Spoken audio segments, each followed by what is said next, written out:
Olá, está começando mais um programa Juntos, um programa de entrevistas que leva até você conteúdo diversificado de entrevista baseado em uma perspectiva bíblica. Agosto é o mês que nós, os batistas, comemoramos como o mês da juventude. E para celebrar e para comemorar o mês da juventude, todos os programas do mês de agosto será dirigido por mim e também por uma galera jovem. E estamos recebendo aqui conosco o pastor Márcio Tunala, para a gente poder falar um pouquinho sobre namoro e relacionamento no período da juventude. Pastor Márcio, que bom recebê-lo aqui, que bom tê-lo aqui com a gente, para a gente bater um papo pensando nesse tema de namoros e relacionamentos. Esse tema é um tema especial, Clemente. Eu acho que vale a pena a gente refletir bastante, porque a juventude precisa trabalhar isso no coração, na mente, porque daí muitas coisas acontecem. Essas escolhas fazem parte daquelas que a gente chama escolhas fundamentais na vida de um ser humano, né? O pastor Márcio, ele é pastor na Igreja Batista do Bacaxiri e hoje está atuando no Ministério de Célula e Integração e também é escritor do livro Lidera Jovem, né? Eu estou vendo aqui o livro do pastor Márcio Tunala, Lidera Jovem, que retrata um pouco da sua experiência no Ministério de Juventude. Mas, pastor Márcio, eu estava pensando aqui, fui pesquisar um pouquinho sobre esse namoro e relacionamento no aspecto da juventude. A revista Time publicou uma reportagem sobre algo chamado Kidults, ou adoladultos, né? O que é isso? É uma nova raça, se assim a gente pode dizer, de adolescentes na faixa etária aí de 20 e poucos anos. São jovens que estão deixando não querem deixar de praticar as coisas da adolescência e eles acabam com a mesma linguagem, vestindo as mesmas roupas, não querendo se envolver tanto no mercado de trabalho, não querendo se envolver em relacionamentos mais sérios. Nós podemos dizer que o jovem está meio que de forma acomodada hoje? Eu não afirmaria que ele está acomodado. Cada geração ela apresenta um comportamento um pouco diferente. Então, quando a gente começa a analisar as gerações por décadas, nós vamos ver as predominâncias, né, nos hábitos, nos costumes, na tomada de decisão de cada jovem. Em algumas áreas, a juventude de hoje, ela está muito à frente das juventudes das décadas passadas. Mas em outras áreas, existe não sei se eu posso usar a palavra retardo, no sentido de tomada de decisão, tomada de escolha. Essa área em si, existe um comportamento que está acontecendo. O jovem deixando de sair de casa um pouco mais tarde, então ele está jogando um pouco para frente essa questão da decisão que no passado, em décadas recentes, isso estava ali na casa dos 21, 22, 23 anos. Hoje, isso sendo jogado para frente, passando dessa etapa de 23, 24, 25 anos, e alguns até chegando lá no 30. E sempre tem lá uns mais retardatários, 40 anos, tendo a experiência de se casar pela primeira vez, vamos dizer assim. Mas eu diria que essa geração ela está assim, demorando mais a tomar essa decisão de sair da sua casa e construir um novo lar com uma outra pessoa. Esse demorar mais para sair, isso tem influência do papel dos pais em super proteger os filhos, de não incentivar, não vou dizer não incentivar, mas não instruir o filho de que existe o tempo certo para todas as coisas. Também a gente não pode dizer que naquela idade o filho precisa, né, se relacionar, casar e sair de casa, né? Os pais têm esse papel, os pais estão também negligenciando esse aspecto na educação dos seus filhos? Eu acredito que eles têm uma responsabilidade. A família em si, ela tem uma responsabilidade muito grande sobre esse comportamento. Não é o único, mas eu diria que é o principal. Se você analisar, por exemplo, que a juventude, que a família, ela não está passando credibilidade para a juventude, com relação ao tema casamento. Isso, a gente analisando a sociedade, nós estamos chegando no Brasil na faixa dos 50%. Estamos caminhando. Não chegamos nos 50% de casamentos que são desfeitos, mas estamos caminhando para 50%. Então, se eu tenho... Isso nós estamos falando de casamentos que quebram durante o período ali onde eles estão casados, deixam de estar casados, se separam, se divorciam. O índice é muito alto. Mas tem um outro caso relevante. São muitos casais que não se separam, mas que também não têm qualidade de vida no seu relacionamento. Quando o jovem, o adolescente, ele está ali dentro da casa dele e ele acompanha uma dinâmica de vida de um pai e de uma mãe, por exemplo, onde o prazer, a alegria, a cumplicidade não é presente, leva para o coração dele uma desconfiança que isso pode não ser tão bom. Que existe um risco muito grande dele entrar no relacionamento e em poucos anos ele está naquela situação que ele encontra o pai e a mãe por não ter um casamento saudável. Por outro lado, a quantidade de, às vezes, os seus próprios pais, às vezes tios que já se separaram, 3, 4 divórcios só na sua família. Então isso vai fazer com que ele dê um passo para trás. Isso é um fator. A supervalorização, por exemplo, da vida profissional hoje, as meninas, as adolescentes correndo atrás, querendo estudar para passar nessa faculdade, para conseguir essa carreira. Então, existe também uma supervalorização da carreira profissional que também coloca o construir um lar e construir uma família num segundo plano. Então, o jovem... não vou dizer afirmar, mas nós podemos observar que o jovem está postergando o seu relacionamento, ou seja, o namoro. Aí eu estou dizendo um namoro levado a sério, um namoro com projeção de casamento. O que vai acontecer nesse processo, por exemplo, assim, claro que o jeito libertino em que a sociedade hoje vive na questão da relação sexual, tudo isso favorece porque o casamento deixa de ter esse apelo onde eu vou ter vida sexual ativa, como no passado, independente na igreja e fora da igreja, isso sempre foi muito forte. Essa sociedade que nós vivemos hoje, isso é... Quando qualquer pessoa na sociedade se apresenta e fala que ela não tem uma relação sexual ativa com a namorada ou com o namorado, porque ela está aguardando o casamento, ela vai ser achovalhada pela sociedade. Então isso é um fato, isso também é um fato. Como eu falei, são vários fatores, várias coisas contribuem para esse momento. As famílias, os casais, os pais, de certa forma, eles têm um lado imaturo na questão do se relacionar. Então, às vezes, o filho ele passa ali os 20, 21, 22 anos, ele começa a trabalhar, ele já está fazendo estágio, alguma coisa, mas quando você vai ver quem de fato paga as contas dele, muitas vezes não é ele. É o pai e a mãe. Então isso é cômodo demais para mim sair. Lá atrás, no passado, por exemplo, uma menina e um jovem, ele tinha um outro apelo para ir para o casamento, que era uma certa liberdade. Ele tinha regras. Hoje ele não tem regra. Ele não tem regra com relação ao horário que ele chega em casa, ou com quem ele sai ou deixa de sair. Ele não tem regra de não se relacionar sexualmente, não ter vida sexual ativa. Pelo contrário, a única coisa que ele vai ouvir muitas vezes do seu pai, se cuida, cuidado. É o máximo que a sociedade está oferecendo para o jovem. Só toma cuidado.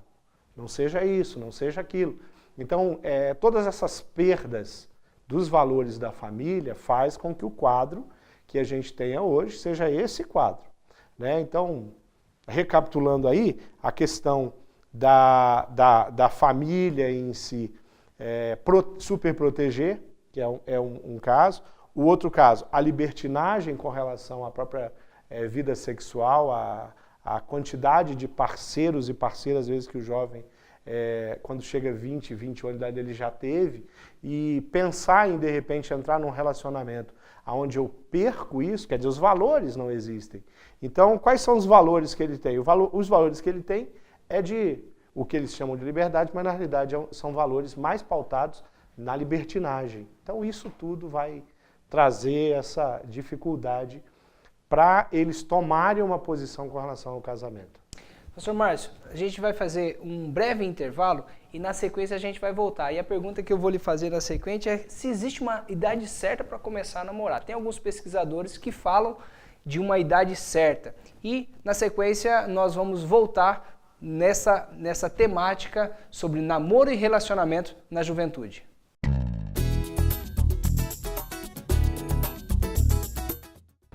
Olá, querido telespectador. Eu sou o pastor Romério e nós estamos aqui na cidade de Ponta Grossa. Hoje eu tenho um convite especial para você que acompanha os nossos programas. Aqui nos Campos Gerais nós temos 22 igrejas e com certeza tem uma perto da sua casa. O nosso convite é para que você venha e participe conosco, porque nós temos um lugar todo especial para a sua família. Acesse agora o site da CBP e ali você vai encontrar uma lista completa das nossas igrejas e dos seus endereços. Você é nosso convidado especial. Esperamos sua visita. Que Deus abençoe você e sua família. Continue conosco.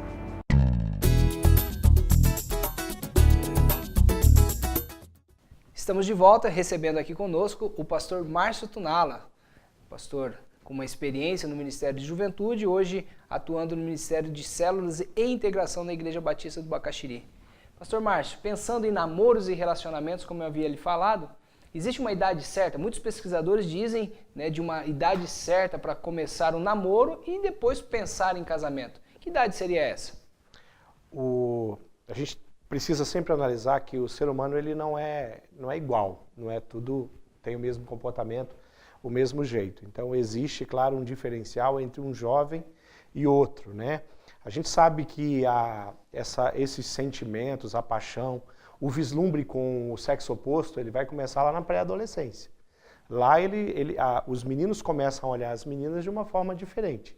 As meninas começam a olhar os meninos de uma forma diferente. As meninas normalmente chegam primeiro no despertamento, né, dos sentimentos. Os meninos têm uma etapa que pensar na possibilidade de beijar uma menina é uma questão de repulsa para eles. Mas lá na pré-adolescência isso é despertado. Os pais, a família, a igreja, de modo geral, ela precisa observar e trabalhar e sempre fornecer esse tema para eles. Mas esse período da adolescência é um período crucial na questão dessa primeira formação dele, né, na questão de educação. Então, muitas vezes, o namoro na adolescência ele pode prejudicar o desempenho, até em função do sentimento, a paixão, eles são muito intensos. Então, o que se recomenda hoje, e muita gente recomenda isso, e eu acho que os pais têm que pensar e tentar ver isso como um valor a ser aplicado às igrejas, os ministérios de juventude, os ministérios nas igrejas, nas denominações que trabalham com juventude precisam levar em consideração, é tentar segurar o máximo que conseguir, que for possível, que é um diálogo, é uma negociação com o adolescente, para que eles coloquem a prioridade, o valor deles, não naquilo que eles estão sentindo, nas paixões, elas podem permanecer lá, mas a responsabilidade de começar um namoro, começar os toques físicos que até um namoro proporciona na nossa cultura, eu acho que isso seria bem importante, que esse processo ali, até a prestação do vestibular, os pais e os ministérios conseguissem segurar. Eu vejo isso como muito positivo. Hoje, o adolescente, ele acaba se envolvendo, ele acaba começando o seu relacionamento muito cedo, porém são relacionamentos que são superficiais, né? Simplesmente para ter alguém para compartilhar, para trocar mensagem, para sair de mãozinha dada, etc, etc, etc. Como instruir o jovem, o adolescente de que, olha, espera um pouquinho, né? Vamos pensar em um público até 18 anos, né? Para ele, olha, aguarda um pouquinho. E que dica dá para o jovem desse relacionamento que ele não deve ser superficial, deve ser com projeção de casamento. Levar ao adolescente a conscientização de que o ele esperar, o ele valorizar a questão dos estudos, a formação, um pouco mais de maturidade, vai trazer benefício para ele para toda a vida e vai tirar ele de um grupo de risco, de uma gravidez indesejada e coisas que acontecem no dia a dia. Levar a juventude a essa conscientização, isso é o ideal, é o nosso papel, é o papel da família, né, fazer isso, tentar segurar isso. E com relação aos jovens que iniciam o processo de namoro, é buscar esse namoro. Existe uma troca de parceiros, então às vezes um jovem, quando ele vai casar-se, ele já experimentou tanto, ele já teve tanta troca de parceiro que inclusive de vida sexual ativa, que o próprio corpo é banalizado, né? Então a pessoa entra num relacionamento, vem ali um casal, uma jovem e um jovem, 22, 23 anos, pensando num casamento, e eles já têm uma bagagem, uma experiência e uma troca de parceiro tão vasta, tão grande, quer dizer, você denigre o próprio corpo. Então eu acho que a proposta que nós temos como a palavra de Deus, a igreja do Senhor Jesus, ela precisa valorizar, é a proposta que vale a pena. Às vezes o casamento, o namoro em si, ele é um tempo de se conhecer. E se o namoro é um tempo de se conhecer, isso significa que eu posso romper o namoro, porque esse namoro não está legal. Ele não está atendendo, ele não está abençoando, ele não está fazendo diferença na vida de um e de outro. Então, o namoro é o momento para, se necessário, romper. Mas eu não preciso namorar 10 meninas para escolher uma. Eu posso namorar uma menina e me casar com ela, e não ter tido outra namorada.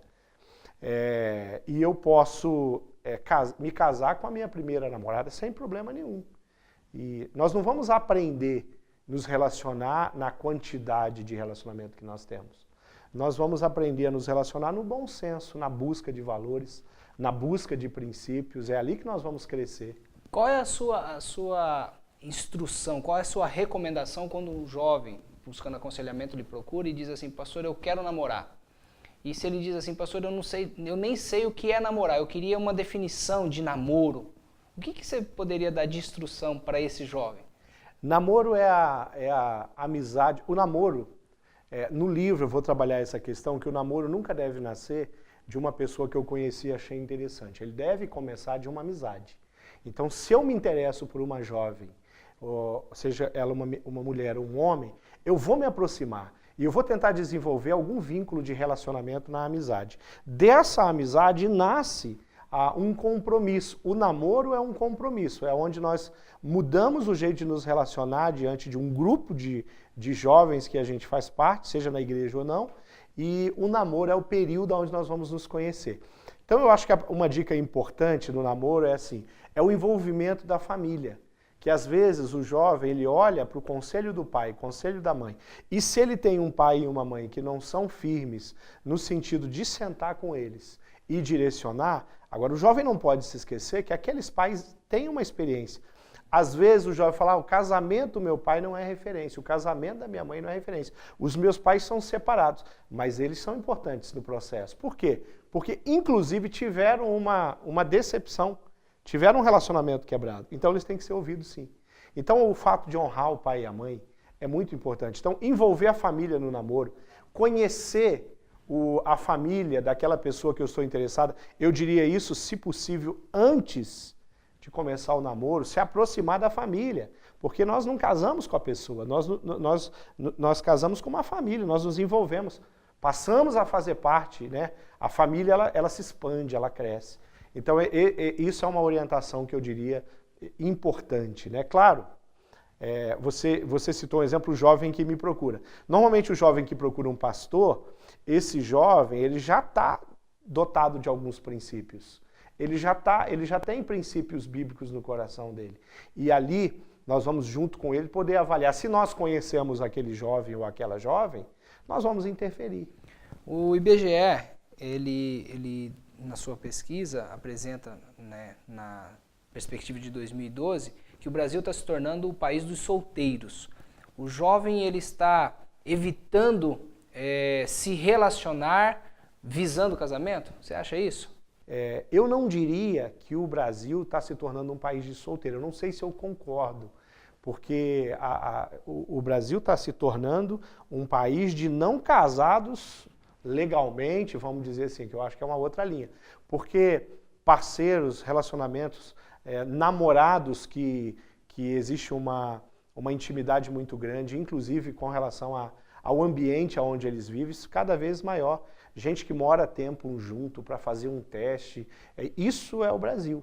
Eu acho que o jovem brasileiro ele não deixou de acreditar que está, aquilo que Eclesiastes fala, que ser em dois é melhor do que ser em um. Que está acompanhado, né? Está ao lado de uma pessoa. Tanto que eles se relacionam muito. Eles sempre têm alguém. Raramente, aqueles que estão sozinhos e que eles não têm uma namorada para sair no final de semana, que eles não têm alguém para estar ao lado deles, eles estão sofrendo. A gente vai ver nas redes sociais, eles estão em busca disso. Ele não quer passar um feriado, ele não quer passar um final de semana. A sociedade está assim. Então eu diria que é um país onde o relacionamento ainda continua muito forte. Mas o compromisso do casamento, aquela responsabilidade, isso de fato está diminuindo a cada... Sendo deixado em segundo plano. E quando há a decisão de casar-se? Do casal, né, namorou-se, né, está vivendo essa fase muito bonita, decidiu-se então pelo casamento. Que dica, que instruções, o que nós poderíamos deixar registrado para aqueles que estão nos assistindo, né? Principalmente para o jovem. Às vezes ele está naquele momento onde ele está namorando e quando um ou outro fala de casamento, dá daquele frio na barriga, pelas responsabilidades, pela mudança de comportamento, pela mudança de vida. Que dicas que, pela experiência, o pastor poderia compartilhar com esses jovens? Bom, uma das coisas chaves é você olhar para o lado, a pessoa que você está namorando, você tem essa intenção, olhar para essa pessoa e ver de fato se é uma pessoa que você admira. Encontrando essa admiração mútua entre os dois, porque eles não têm experiência do casamento, eles vão entrar num processo para crescer junto.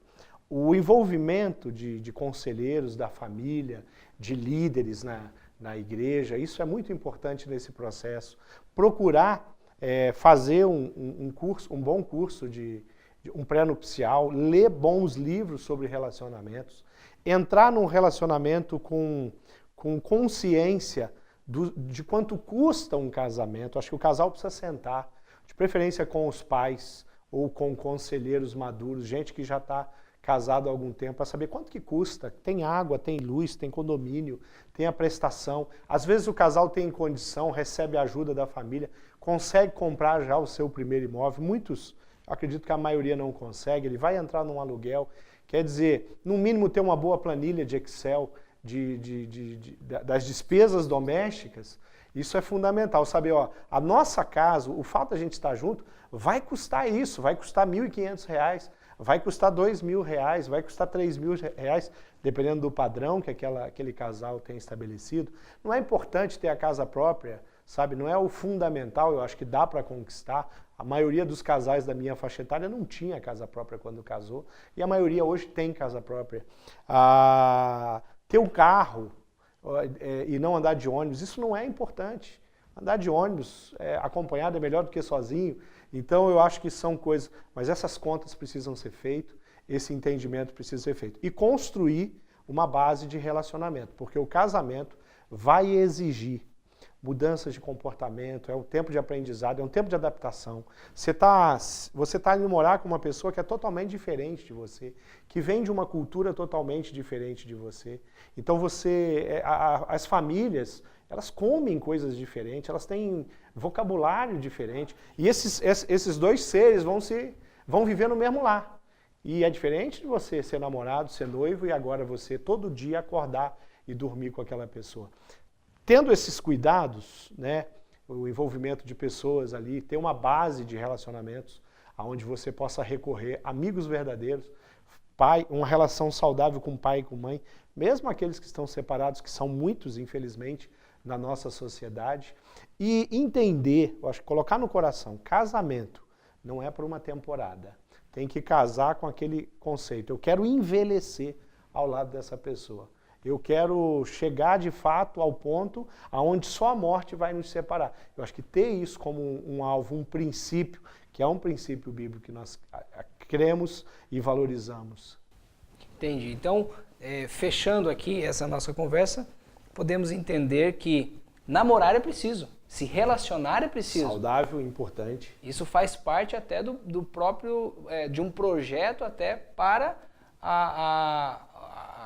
vamos assim dizer, para que possa formar uma família, né? Porque se o jovem então não se relaciona, não namora, ou se tem um namoro superficial, acabará tendo dificuldades nessa projeção aí de a formação da família, né? Então hoje bombardeada pela mídia, e nós precisamos instruir a nossa juventude, os nossos jovens, né, as pessoas que estão à nossa volta, para se relacionar sim, namorar sim. Jovem, você precisa se relacionar, você precisa namorar. Nós não estamos aqui dizendo que você não deve namorar. Sim, você deve namorar, você precisa se relacionar. Mas esse relacionamento, esse namoro, precisa ser baseado na palavra de Deus, né? Buscando sempre a instrução de Deus, para que não seja apenas um namoro superficial, mas se seja um namoro para encontrar uma pessoa, para formar uma família. Pastor Márcio, queria que o pastor orasse, agradecendo a esse jovem que está nos assistindo, né, para que Deus possa abençoar. Essa é a nossa intenção deste programa, levar aqui um bate-papo sobre alguns assuntos e promover ao jovem uma reflexão. Mas, acima de tudo, que Deus possa falar na vida dessas pessoas, desses jovens que estão nos assistindo, para que ele possa buscar, sim, uma namorada, um namorado, mas sempre na projeção, projetando aí a formação da família. Vamos orar, vamos orar. Colocar o coração dessa juventude diante de Deus, um Deus que está interessado em dialogar a respeito desse assunto com os jovens, um Deus que está interessado em abençoar. Acho que a dica primeira de todas é buscar realmente a face de Deus e colocar o coração diante de Deus, porque Deus é o conhecedor de todas as coisas. Vamos agradecer. Pai amado, eu quero agradecer pela maneira como o Senhor fez todas as coisas. O jeito especial que o Senhor nos escolheu, homem e mulher, e nos colocou um ao lado do outro para conviver, para crescer, para aprender, para gerar um relacionamento longínquo de afetividade, de intimidade, de cumplicidade, de amizade. Eu te louvo porque eu sei que o Senhor tem sonhos e planos para cada um dos jovens que está me ouvindo, tem sonhos e planos para os jovens de todas as famílias que estão nos ouvindo agora. Que o Senhor os abençoe e os guarde e derrame graça sobre o coração de cada um. Dá entendimento aos pais, dá entendimento aos filhos, dá entendimento aos jovens na escolha, essa que é a mais importante, uma das mais importantes da história e da vida deles. Que eles cresçam, que eles casem-se, que eles encontrem pessoas especiais e construam lares sólidos, firmes e abençoados pela palavra de Deus e pelo amor de Deus. Em nome do Senhor Jesus Cristo, eu oro agradecido. Amém. Pastor Márcio, obrigado pela tua presença, compartilhando deste momento aqui com a gente. Amém. Obrigadão mesmo, que Deus abençoe sua vida, seu ministério, sua família, e espero poder contar contigo talvez num próximo programa. E você que está nos assistindo aqui pela E-Paraná, eu deixo aqui o convite para que você assista o nosso próximo programa. Tenha um bom dia e que Deus abençoe. Você que está acompanhando o nosso programa, queremos levar a você a agenda de atividades realizada pelos batistas no estado do Paraná. Hoje, dia 2 de agosto, estará sendo realizado na primeira igreja batista em Umuarama um treinamento e capacitação de líderes. Então, você que é da região de Umuarama, região oeste do estado, e deseja se aperfeiçoar, participar de um treinamento, está aí uma ótima oportunidade. Participe você também, hoje em Umuarama. No próximo sábado, a galera da Juventude do Iguaçu, nós chamamos ela carinhosamente de Jubig, Juventude Batista do Iguaçu, estará realizando um encontro na Igreja Batista lá em Campina da Lagoa. Você que é da região do Iguaçu, jovem, monte a sua caravana e participe deste grande encontro que estará acontecendo no dia 9, o próximo sábado, lá em Campina da Lagoa. Todas essas informações você encontra no site da convenção e também no site da Jubepar. Se você não encontrar e precisar de mais informações, você pode ligar para a gente. Ligue para a gente e nós teremos o prazer de informar o que os batistas estão fazendo no estado do Paraná.